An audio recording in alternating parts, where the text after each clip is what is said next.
The certified letter arrived with a simple demand: cap my artesian well immediately or start paying daily fines. There was no technical report attached, no scientific explanation, just a deadline and a threat. What they didn't realize, what nobody on that HOA board bothered to learn, was that this well wasn't some decorative feature in my yard.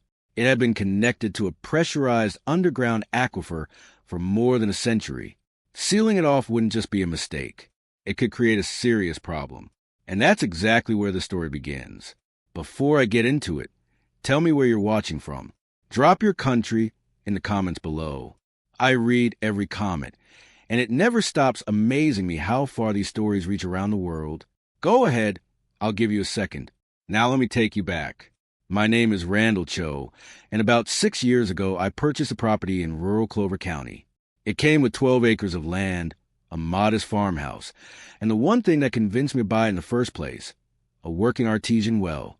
Not a modern drilled well, not a pump system, a real artesian well, the kind where underground pressure naturally forces fresh water up to the surface without any electricity or mechanical equipment.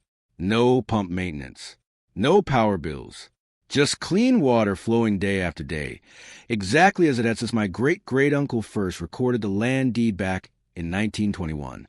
Honestly, the well was the property's greatest asset. Everything else was simply land surrounding it for most of its existence.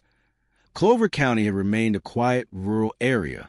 Then, about 3 years after I moved in, a developer purchased nearby farmland and built a planned neighborhood called Whispering Pines roughly a quarter mile from my property line. And with that development came the Whispering Pines HOA. Let me make something absolutely clear. I was never a member of that HOA. My property existed nearly 100 years before their subdivision. I wasn't inside their boundaries, had never signed any agreement with them, and had no obligation to follow their rules. Unfortunately, that distinction didn't seem important to their HOA president, Gerald Fitch. Within the first year after the neighborhood opened, Gerald started appearing near my fence line. At first, he complained about water runoff. Then he complained that the visible well casing created what he called a visual disruption for residents looking toward my property from their backyard decks. The complaints kept escalating. One morning I walked outside and found an HOA violation notice zip-tied directly to my gate. It was addressed to me. According to the document, I was being cited for maintaining an unapproved water feature. An unapproved water feature. Apparently, a well that had been operating continuously for more than 100 years had suddenly become a violation of Gerald Fitch's neighborhood design standards. I called the HOA management office and spoke with their coordinator, Priscilla Oakes. She remained professional throughout the conversation, but she was also very direct. Gerald had convinced the board that my well represented a liability risk because children from the neighborhood occasionally wandered near my fence line. Their proposed solution was simple: permanently cap the well, cover it, remove the perceived risk. Problem solved. I told Priscilla there was absolutely no chance that was happening.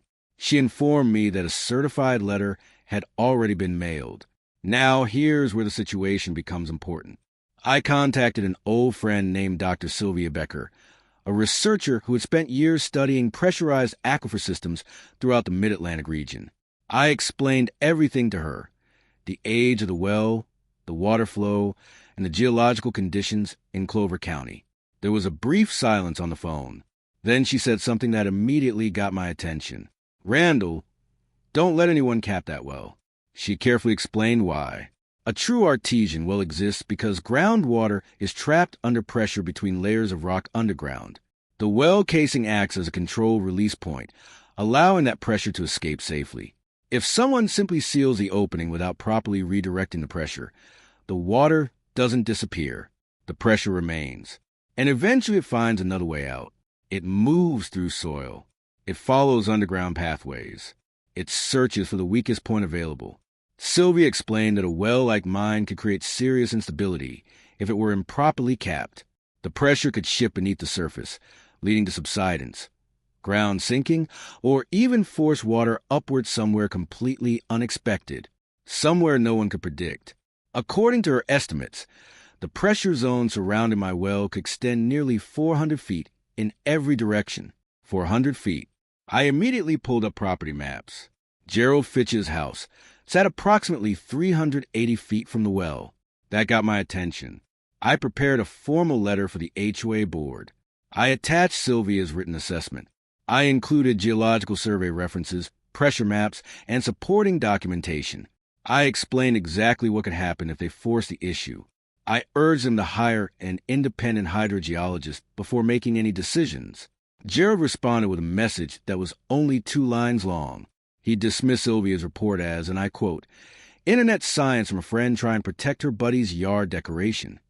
2 weeks later, a contractor's truck rolled up beside my property. Gerald had apparently hired someone to cap the well himself and was preparing to seek emergency county access under the claim of public safety. And that's when everything changed. The contractor stepped out and introduced himself as Marcus Aldridge. He walked over to the well, crouched beside the casing, and studied the flow for several seconds. Then he froze. Slowly, he stood back up, and he turned toward Gerald, who was standing near the fence with a very satisfied look on his face. Then he looked directly at me and asked, "Who told these people it was safe to cap this well?" That was the moment everything changed. As it turned out, Marcus Aldridge wasn't just some contractor looking for a paycheck. He was a licensed professional hydrogeologist with more than 22 years of field experience. Gerald had hired him for one simple reason. He was available, and his quote was lower than everyone else's. What Gerald didn't know was that Marcus understood exactly what he was looking at. Marcus spent the next 40 minutes inspecting the well, examining the surrounding soil, checking drainage patterns, and studying the terrain around my property. When he finished, he walked straight over to Gerald. His voice was calm, but there wasn't a trace of uncertainty in it. "I'm not touching this." Gerald immediately asked why. Marcus didn't hesitate. "If this well gets capped without a complete pressure mitigation system, you're going to create a ground rupture." Then he pointed toward the nearby neighborhood. "And based on the grades and pressure conditions here, the most likely location for that rupture is right there." His finger landed directly on the entrance road to Whispering Pines. More specifically, it pointed toward the street that ran directly in front of Gerald's house. I watched Gerald's expression change almost instantly. For the first time since this whole situation started, he looked genuinely concerned. Marcus didn't stop there. That same afternoon, he filed an emergency report with the County Water Authority. Within 72 hours, county inspectors arrived at my property. They conducted their own assessment. Every finding matched Sylvia's conclusions. Every observation matched Marcus's report. The inspectors confirmed that the well was part of a naturally pressurized artesian system and that improper capping could create significant geological problems throughout the surrounding area. The county responded quickly. They issued a formal protection order for the well.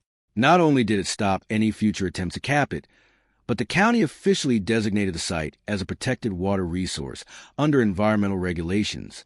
At that point, I assumed the matter was settled. I was wrong. Gerald wasn't finished. Instead of accepting the findings, he doubled down.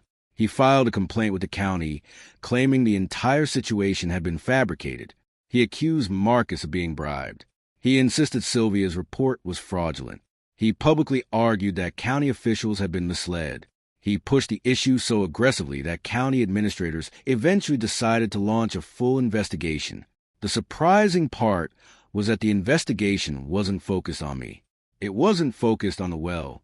It was focused on Gerald and the HOA.